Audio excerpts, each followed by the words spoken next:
Hey y'all, I'm Haley. And I'm Aisha. And this is Isha Lee. And we're back for another episode. And I think Isha has a hot topic for us today. What is it? The hot topic for today we're going to talk about is rejection. Rejection? Yeah. Okay. A lot of people tend not to deal well with rejection.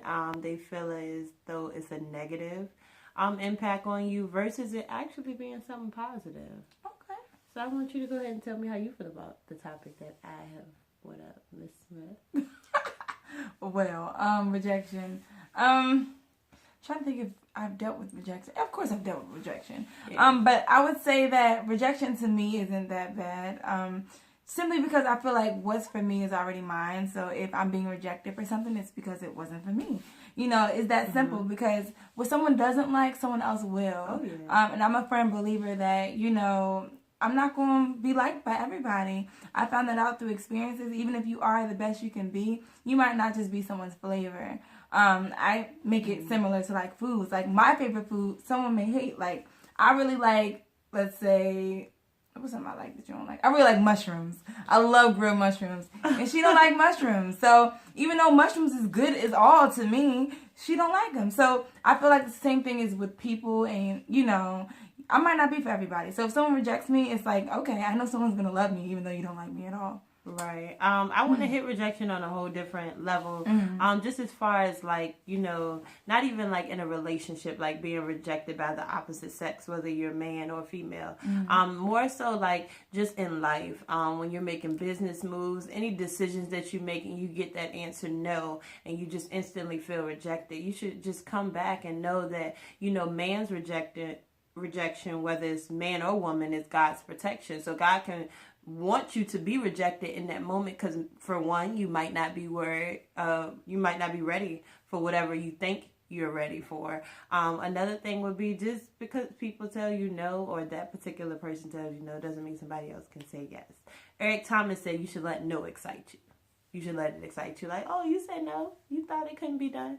So I'm going to go ahead and make sure that it gets done. You know what I'm saying? Yeah, that's good. I like that. Yeah. I think that is very true. Like, for instance, I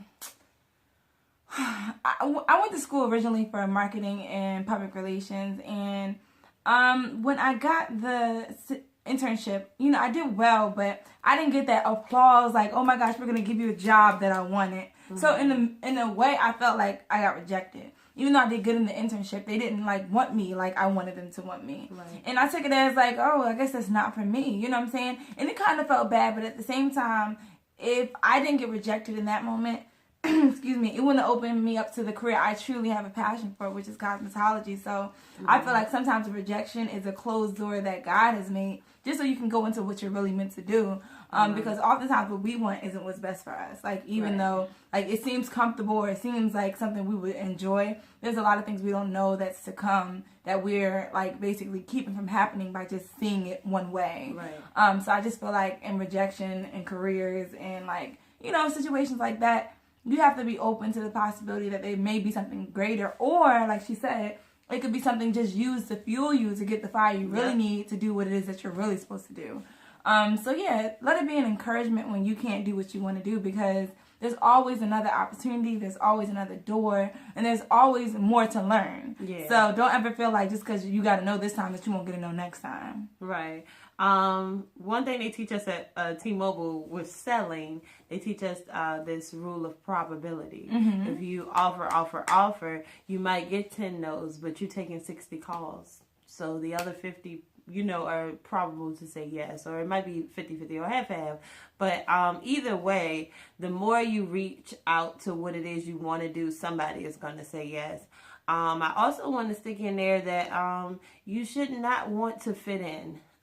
Fitting in is a form of conforming to, you know, things that might not be meant for you. When it comes to people, when it comes to the way you dress, even when it comes to the way you talk, your mindset, you never want to conform or try to fit in that way. And sometimes people feel rejected when their particular mindset or their particular thought process or what they may believe about something is rejected by a certain group of people. That just lets you know, I need to get away from these people. I don't have to be involved with them. Me and Haley both growing up, this was one of our common shares.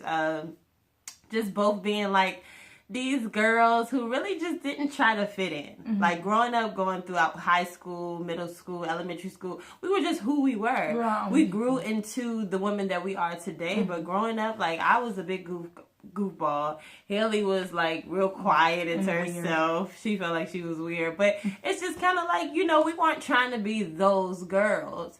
And now we've grown into be these women. So it's kind of like you have to stay true to who you are. Mm-hmm. Because as soon as you try to fit in just to be a part of something, the rejection is always going to come because it was never meant for you to be in that particular place. So that's all I have, guys. Don't let rejection tear you down.